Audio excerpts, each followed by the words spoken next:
আমি মরে যাওয়ার পর যদি কখনো খবর পাও যে আমি মরে গেছি, তাহলে কখনো দেখতে এসো না আমার মরা দেহকে। তাহলে কখনো সহ্য করতে পারবে না আমার মরা দেহ দেখলে। আজ কত বিক্ষত হয়ে গেছে আমার দেহ। কষ্টের আগুনে চলতে চলতে আমি এতটাই পুরো ছারকার হয়ে গেছি যে বেঁচে থাকার মতো আর কোনো ক্ষমতাই নেই আমার। এত কষ্টের যন্ত্রণা সহ্য করতে না পেরে কখন যে আমি দুনিয়া থেকে বিদায় নিব আমি নিজেও জানি না। যদি আমি মাফ চাওয়ার মতো কোনো সুযোগ না পাই, তাহলে তুমি নিজ গুণে আমাকে মাফ করে দিও। আমি তো তোমাকে কথা দিয়েছিলাম যে তোমার সুখের জন্য আমি সবকিছু করতে পারবো।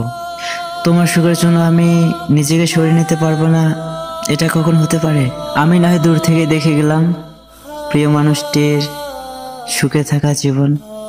ওয়েট গাইস, আমাদের চ্যানেলটি সাবস্ক্রাইব করে পাশে থাকা বেল বাটনে প্রেস করে অল নোটিফিকেশন অপশনটি অন করে দিন। আর অবশ্যই আমাদের ভিডিওটি ভালো লাগলে লাইক, কমেন্ট, শেয়ার করতে ভুলবেন না কিন্তু।